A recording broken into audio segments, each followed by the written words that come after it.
Happy Anniversary, a twisted horror tale from Chamber of Chills Mysteries number 19 in 1953. The couple in this comic book story takes till death do us part to a whole other level. Enjoy. A Dramix Audio Comics production. This is the season of merriment, of marriage, of mirth. And in line with the time of the year, we of Chamber of Chills have our own special way of wishing you a happy anniversary. The long summer day is ending. The soft curtain of twilight falls over the city, and in a little house, Charlotte hums happily as she gets ready for the great event. Be patient, dear. I'll join you as soon as the champagne is chilled. Then, I'll start our anniversary party with the usual toast to another year of happiness. Our 10th. It's hard to realize we've been together in this house for 10 years. How time flies when one is happy. I never thought the day would come when you be this faithful to me, Fred darling. I remember that time when you said you never wanted to see me again. I mean it. I don't know how I stood you this long. You leech. Fred, you don't know what you're saying. You don't know how much I love you. It must have been one of your moves, because it was so easy to convince you that you be better off with me than that flighty Betty Merriweather. You know, dear, physical beauty wears off with the years, but I can offer you something lasting.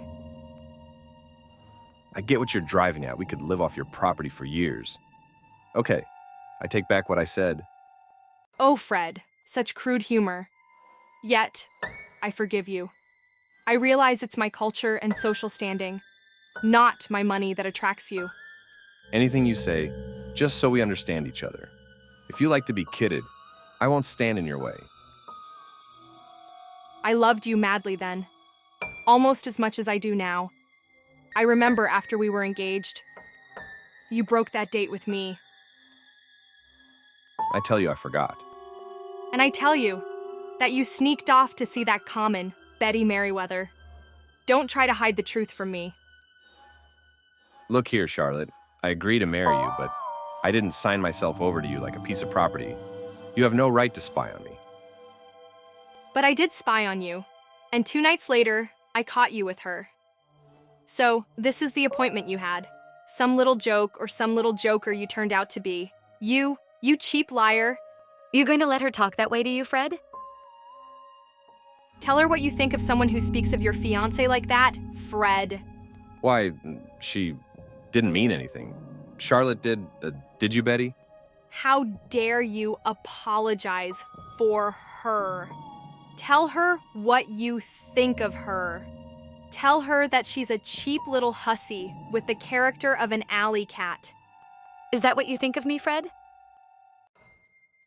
Of course, you were too proud to tell Betty that your business had just failed and that you'd be out on the street without a shirt if not for my help. Well, Fred, is it? Why, Tell her. Yeah, Betty, I guess that sums it up. You're just no good. You spineless worm. I don't want to see you again, ever. How you've changed since then, dear. Of course, I knew your weaknesses, and I was willing to take you with them. That's because I love you so much, and I've proven it in all these years, haven't I, darling? You didn't realize the depth of my love then. Though remember what happened when Betty left? You don't love me.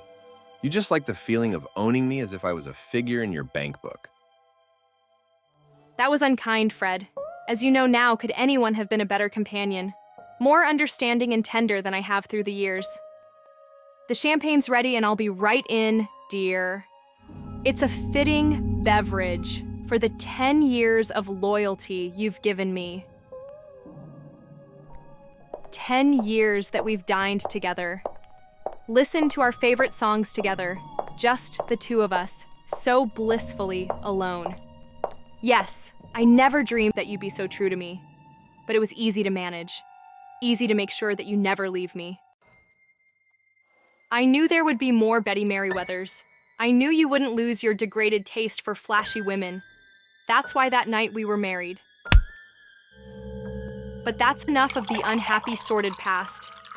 Tonight is our night to be gay and happy and warm, to drink to the long and bright future that lies before us. To the future, darling. To the many, many more happy years together, just the two of us. Till death do us part. Happy anniversary, my darling. The end. This story is one of the most twisted love stories I've ever read. What do you think? Like, comment, and subscribe for more suspenseful horror classic comic book stories like these. Thank you.